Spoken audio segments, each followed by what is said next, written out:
Bonjour à tous, vous êtes bien à l'écoute de Radio Taïwan International. C'est Mei Guang à l'antenne pour vous présenter le décryptage de ce jour. Aujourd'hui, j'ai envie de vous parler du plastique avec notamment le traité international contre la pollution plastique dont les négociations fin 2024 n'avaient abouti à aucun accord. Mais conformément à l'ambition du traité en négociation, Taïwan doit largement accélérer sa lutte contre le plastique.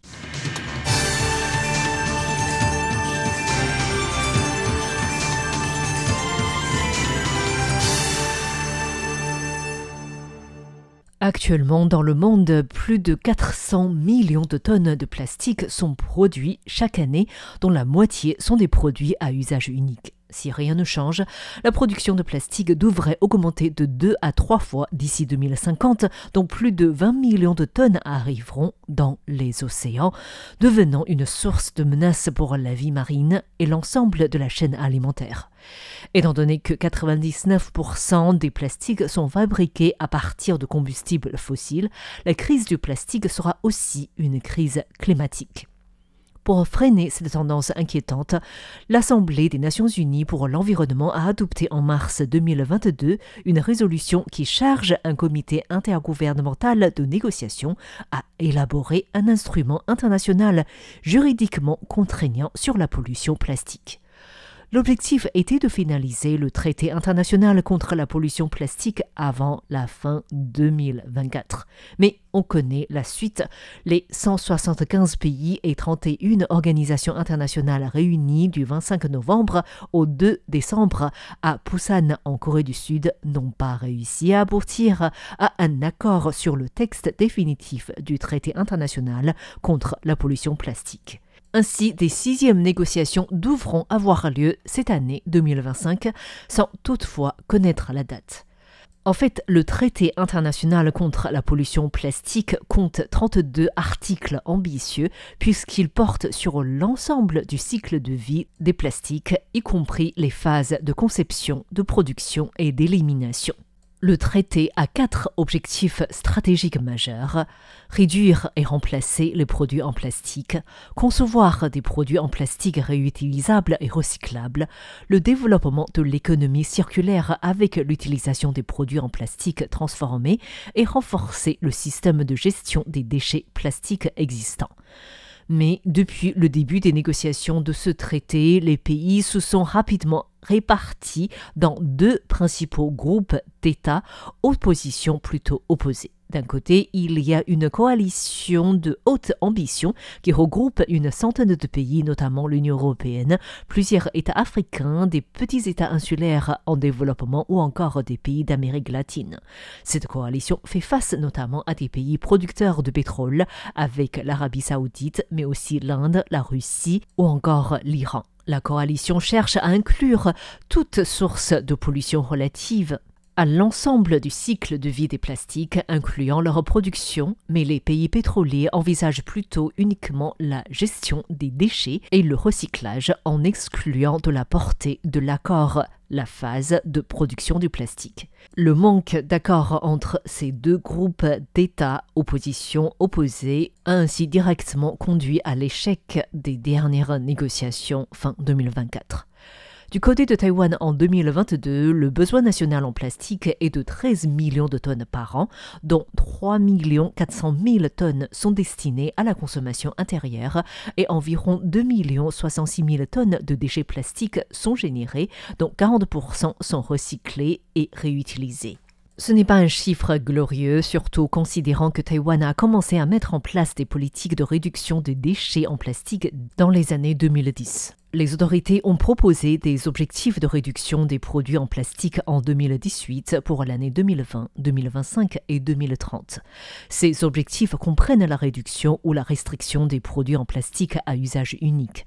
La définition des catégories de plastique faisant l'objet de restrictions comprennent les sacs, les pailles, les gobelets jetables pour boissons à emporter ou la vaisselle jetable. L'objectif est d'imposer une restriction générale en 2025. Le ministre taïwanais de l'Environnement, Phung Chi-Minh, a reconnu que ces objectifs pour 2025 restent difficilement réalisables. Mais au-delà de la frontière taïwanaise, l'Union européenne a par exemple des ambitions encore plus avancées. Elle a ainsi listé dans le traité international contre la pollution plastique des cotons-tiges, des filtres à cigarettes contenant des matières plastiques ou encore des bâtons en plastique jetable pour les ballons, etc. Même si cette liste proposée par l'Union européenne doit encore être discutée à l'avenir, Taïwan doit également commencer à réfléchir à avancer dans ce sens. C'est ce qu'a indiqué Fan Guoshu, président honorifique de l'association Économie circulaire et transformation innovante, qui a assisté aux 5e négociations en Corée du Sud.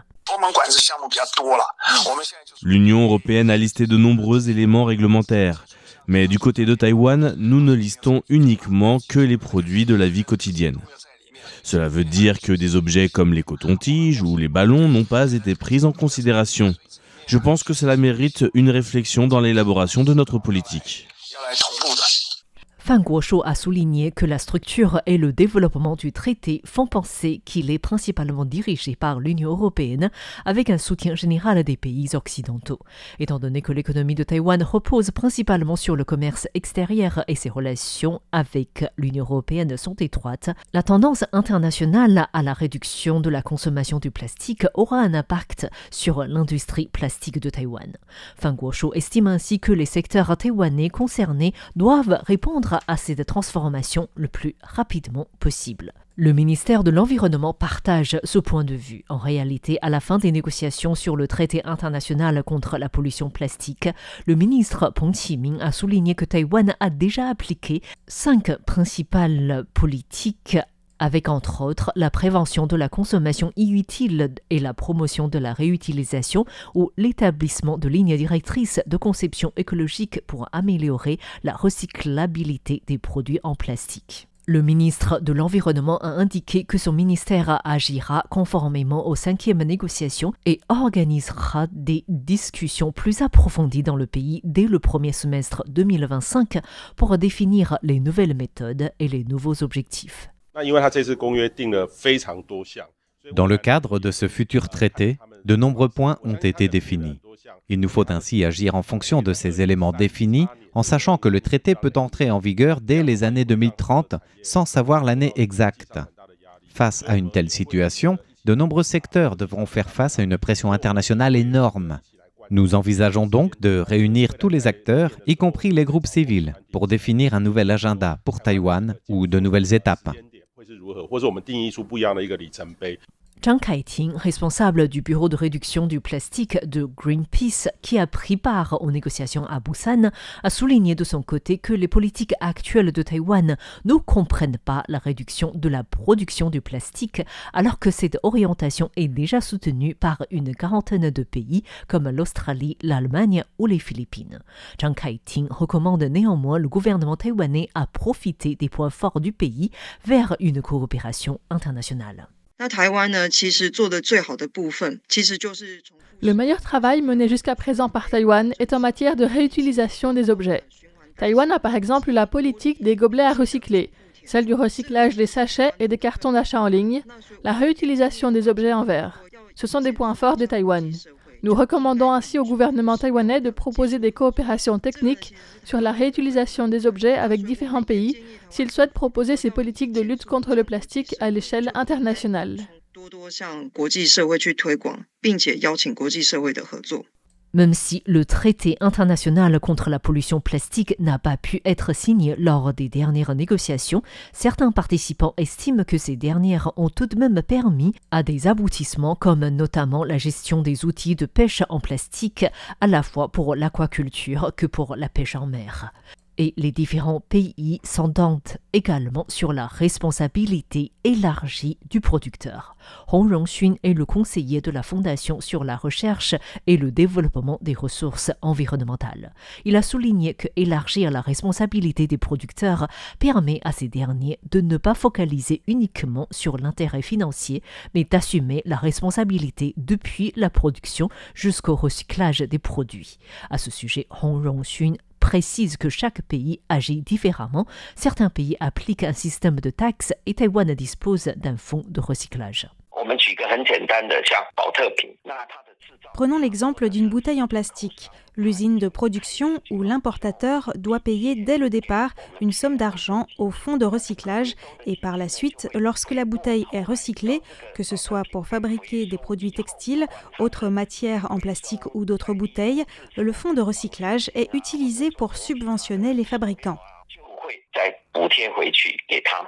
Pour suivre la tendance internationale, Taïwan, avec ses avantages accomplis, doit multiplier ses efforts dans la réduction du plastique.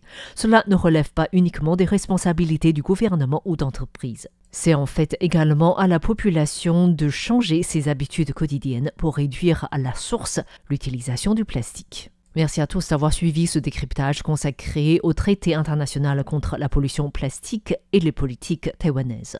En réalité, même si les négociations internationales n'ont pas permis à la signature du traité international, Taïwan doit encore largement accélérer sa lutte contre le plastique. Merci de votre écoute, c'était Meg Wang pour RTI.